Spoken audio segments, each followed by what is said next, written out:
Hi అండి. Welcome back to our channel Sanas కుకాలజీ. ఈరోజు మన రెసిపీ వచ్చేసి క్విక్‌గా, సింపుల్‌గా ఎంతో టేస్టీగా ఉండే ఆలూ పులావ్ అండి. మార్నింగ్ టైం ఏం వండాలో తెలియనప్పుడు పిల్లల లంచ్ బాక్స్‌లోకైనా, పెద్దల లంచ్ బాక్స్‌లోకైనా ఏదైనా టేస్టీగా చేసి పెట్టాలి అనుకుంటే ఈ విధంగా ఆలూ పులావ్‌ని ఒకసారి ట్రై చేసి చూడండి. ఈరోజు మనం ఈ ఆలూ పులావ్‌ని ప్రెషర్ కుక్కర్‌లో చేసుకుందాం. పదండి ఇప్పుడు దీన్ని ఎలా ప్రిపేర్ చేయాలో చూసేద్దాం. ముందుగా నేనైతే ఒక 2 కప్పుల బాస్మతి రైస్‌ని తీసుకుంటున్నానండి. నేనైతే రైస్ కుక్కర్‌లో మెషర్ కప్ వస్తుంది కదా! దాంతో 2 కప్పుల రైస్‌ని తీసుకుంటున్నాను. మీరు నార్మల్ రైస్‌తోనైనా ఈ పులావ్‌ని చేసుకోవచ్చండి. ఇప్పుడు ఇందులోకి వాటర్ వేసుకొని రైస్‌ని మనం శుభ్రంగా ఒక 2 సార్లు వాష్ చేసుకోవాలి. చూడండి, శుభ్రంగా వాష్ చేసుకున్నాక దీంట్లోకి సరిపడా నీళ్ళని పోసుకొని దీన్ని ఒక 15 నిమిషాల పాటు మనం నానపెట్టుకోవాలి. ఇప్పుడు స్టవ్ మీద కుక్కర్ పెట్టుకొని ఇందులోకి 4-5 టేబుల్ స్పూన్ల ఆయిల్ వేసుకోవాలి. ఇప్పుడు మనం 2 మీడియం సైజు బంగాళాదుంపల్ని ఈ విధంగా చిన్న ముక్కల్లాగా కట్ చేసుకొని వేసుకోవాలి. బంగాళాదుంప ముక్కల్ని మనం లైట్ గోల్డెన్ కలర్ వచ్చేంత వరకు ఫ్రై చేసుకోవాలండి.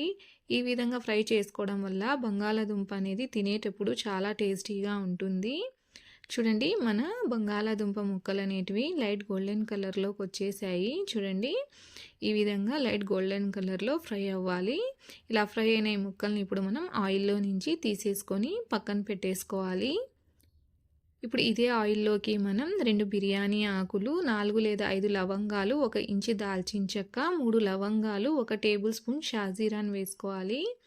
ఇప్పుడు ఈ స్పైసెస్ని మనం 1 నిమిషం పాటు ఫ్రై చేసుకోవాలి. చూడండి, ఇవి ఫ్రై అయ్యాయి. ఇప్పుడు ఇందులోకి మనం ఒక హాఫ్ కప్పు సన్నగా పొడవుగా తరిగిన ఉల్లిపాయలని వేసుకోవాలి. ఇందులోకి ఒక 3 లేదా 4 పచ్చిమిర్చిని వేసుకోవాలి. ఉల్లిపాయని మనం లైట్గా కలర్ చేంజ్ అయ్యేంత వరకు వేయించాలండి. మరీ ఎక్కువగా కలర్ ఏమి చేంజ్ అవ్వాల్సిన పని లేదు. లైట్గా ఈ విధంగా కలర్ చేంజ్ అయితే సరిపోతుంది. చూడండి, ఇది లైట్ గోల్డెన్ కలర్లోకి వచ్చేసింది. ఇప్పుడు మనం ఇందులోకి 1 టేబుల్ స్పూన్ అల్లం వెల్లుల్లి పేస్ట్ని వేసుకోవాలి. అల్లం వెల్లుల్లి పేస్ట్ని కూడా మనం బాగా ఒక 2 నిమిషాల పాటు ఫ్రై చేసుకోవాలండి. ఇందులో ఉండే పచ్చి వాసన అంతా వెళ్ళిపోవాలన్నమాట. చూడండి, అల్లం వెల్లుల్లి పేస్ట్ కూడా చక్కగా వేగిపోయిందండి. మంచి సువాసన అనేది వస్తుంది. ఇప్పుడు ఇందులోకి మనం ఒక టమోటాని సన్నగా పొడవుగా కట్ చేసి వేసుకోవాలి. ఇప్పుడు దీన్ని మనం ఒకసారి మిక్స్ చేసుకుందాం. మిక్స్ చేసుకున్నాక ఇప్పుడు ఇందులోకి రుచికి సరిపడా ఉప్పుని వేసుకోవాలి. ఉప్పుని వేసుకొని దీన్ని ఇంకొకసారి మిక్స్ చేసుకుందాం. ఉప్పుని ఈ స్టేజ్లో వేయడం వల్ల టమోటాలు అనేటివి తొందరగా మగ్గిపోతాయండి. ఈ విధంగా మిక్స్ చేసుకున్నాక మూత పెట్టేసి దీన్ని ఒక 2 నిమిషాల పాటు మగ్గనివ్వాలి. 2 నిమిషాల తర్వాత చూడండి, టమోటాలు అనేటివి చక్కగా మగ్గాయండి. ఈ విధంగా సాఫ్ట్ అయితే సరిపోతుంది. చూడండి, ఇవి సాఫ్ట్ అయిపోయాయి.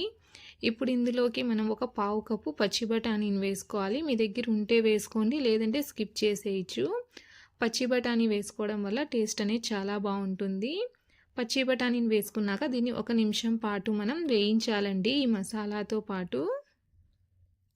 చూడండి, ఇది వేగిపోయింది. ఇప్పుడు ఇందులోకి మనం ఫ్రై చేసుకున్న బంగాళాదుంప ముక్కల్ని కూడా వేసుకొని వీటితో పాటే మనం ఫ్రై చేసుకోవాలి 1 నిమిషం పాటు. ఇవి కూడా మసాలాలో కొంచెం వేగాలండి.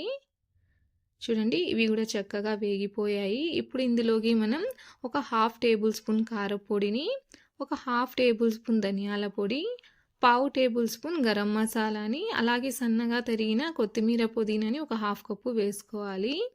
ఇప్పుడు మనం మంటని లో ఫ్లేమ్లో పెట్టుకొని వీటిని 1 నిమిషం పాటు వేయించాలి.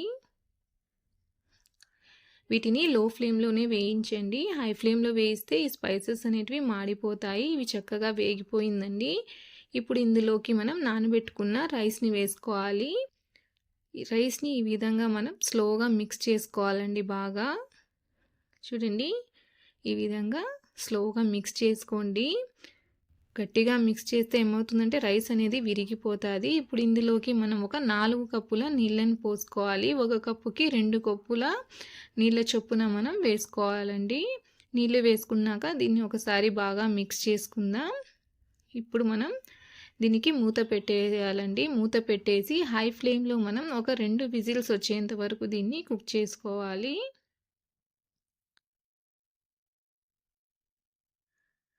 చూడండి 2 విజిల్స్ వచ్చేసాయి. ఇప్పుడు మనం స్టవ్‌ని ఆఫ్ చేసేసుకొని ప్రెషర్ పోయేంత వరకు వెయిట్ చేయాలి. చూడండి ప్రెషర్ అనేది చక్కగా పోయింది. ఇప్పుడు ఓపెన్ చేసి చూద్దామండి. చూడండి ఎంతో టేస్టీగా, యమ్మీగా ఉండే మన ఆలు పులావ్ అనేది రెడీ అయిపోయింది.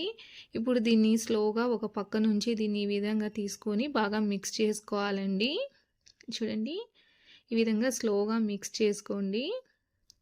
చూడండి ఎంత పొడి పొడిలాడుతూ వచ్చిందో. రైస్ కూడా ఎక్కువగా విరిగిపోలేదండి. ఈ విధంగా మిక్స్ చేసుకున్నాక మూత పెట్టేసి ఇంకొక 5 నిమిషాల పాటు దీన్ని ఇలాగే వదిలేయాలి. 5 నిమిషాల తర్వాత దీన్ని వేడి వేడిగా సర్వ్ చేసేసుకోవడమేనండి.